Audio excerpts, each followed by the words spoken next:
दोस्तों, कहते हैं कि इंसान जैसा बोता है वैसा ही काटता है। जिंदगी में मेहनत करना जरूरी है, लेकिन सिर्फ मेहनत ही इंसान को मंजिल तक नहीं ले जाती। कई बार उसके कर्म ही उसकी किस्मत की राह तय करते हैं। अच्छा किया तो राहें आसान हो जाएंगी, बुरा किया तो वही कर्म एक दिन उसके सामने खड़े हो जाएंगे। जिंदगी में अगर इंसाफ कभी देर से भी मिले तो मौत के बाद उससे बचने का कोई रास्ता नहीं होता। यही सच्चाई गरुड़ पुराण हमें बताता है। गरुड़ पुराण कोई साधारण किताब नहीं है, ये भगवान विष्णु और उनके वाहन गरुड़ के बीच का संवाद है। इसमें विस्तार से बताया गया है कि मृत्यु के बाद आत्मा कहाँ जाती है, किन रास्तों से गुजरती है और अपने कर्मों का फल कैसे भुगतती है। इसे सुनना और समझना आसान नहीं होता, क्योंकि इसमें ऐसे रहस्य छिपे हैं जो हमारी आत्मा को अंदर तक हिला देते हैं। कहते हैं जब किसी की मृत्यु होती है तब उसके शरीर को मिट्टी में मिला दिया जाता है, लेकिन आत्मा अपने सफर पर निकल जाती है। इस सफर में उसे यमदूत मिलते हैं जो उसे लेकर यमलोक जाते हैं। वहां पर आत्मा का हर छोटा बड़ा कर्म गिनकर सुनाया जाता है। अच्छा किया हो तो आत्मा को स्वर्ग का मार्ग मिलता है, और अगर पाप किया हो तो नरक की भयानक यातनाएं उसकी प्रतीक्षा करती हैं। गरुड़ पुराण यही स्पष्ट करता है कि पाप कोई भी छोटा नहीं होता, हर पाप का अपना परिणाम होता है। आज मैं आपको उन 5 भयानक पापों के बारे में बताने जा रहा हूँ, जिन्हें गरुड़ पुराण ने सबसे गंभीर माना है और जिनकी सजा सुनकर आत्मा कांप उठती है।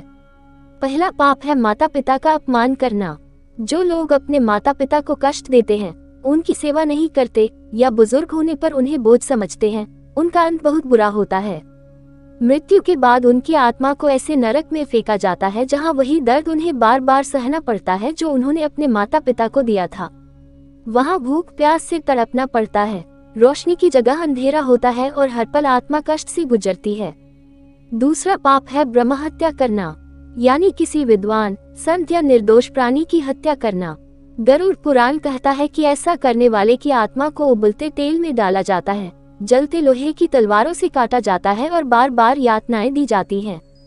वहाँ मरने का भी सुख नहीं मिलता, क्योंकि आत्मा को मरने नहीं दिया जाता। तीसरा पाप है चोरी और छल करना। जो लोग दूसरों की मेहनत का धन छीनते हैं, जमीन हड़पते हैं या झूठे तरीकों से फायदा उठाते हैं, उनकी आत्मा को नरक में लोहे की जंजीरों में बांधकर खींचा जाता है।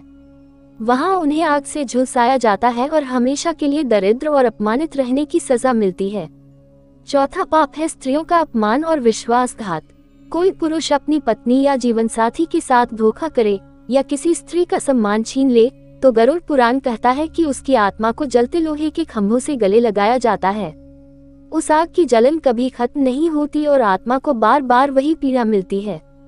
पांचवा पाप है झूठी गवाही देना और धर्म का अपमान करना।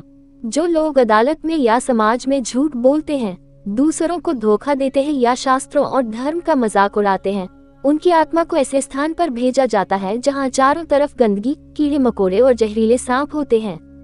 वहां आत्मा बार बार मदद के लिए पुकारती है, लेकिन कोई उसकी आवाज सुनता ही नहीं। गरुड़ पुराण हमें डराने के लिए नहीं, बल्कि सचेत करने के लिए है। ये हमें सिखाता है कि जीवन में हमें कैसे रहना चाहिए। अगर हम माता पिता की सेवा करें, निर्दोषों की रक्षा करें, मेहनत की कमाई पर जिएं, स्त्रियों का सम्मान करें और सत्य का मार्ग अपनाएं, तो मृत्यु के बाद भी हमारी आत्मा को शांति और मोक्ष मिलेगा। दोस्तों, ये जीवन क्षणभंगुर है, लेकिन हमारे कर्म अमर हैं। हम जो बोते हैं वही काटते हैं। अगर अच्छा करेंगे तो पुण्य मिलेगा और आत्मा को मुक्ति मिलेगी। अगर बुरा करेंगे तो नरक की यातनाओं से कोई नहीं बचा पाएगा। इसलिए धर्म के मार्ग पर चलना ही जीवन का सबसे बड़ा उद्देश्य है। आप देख रहे थे ज्ञान भंडार।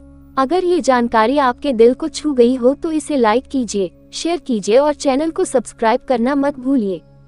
जय श्री राम।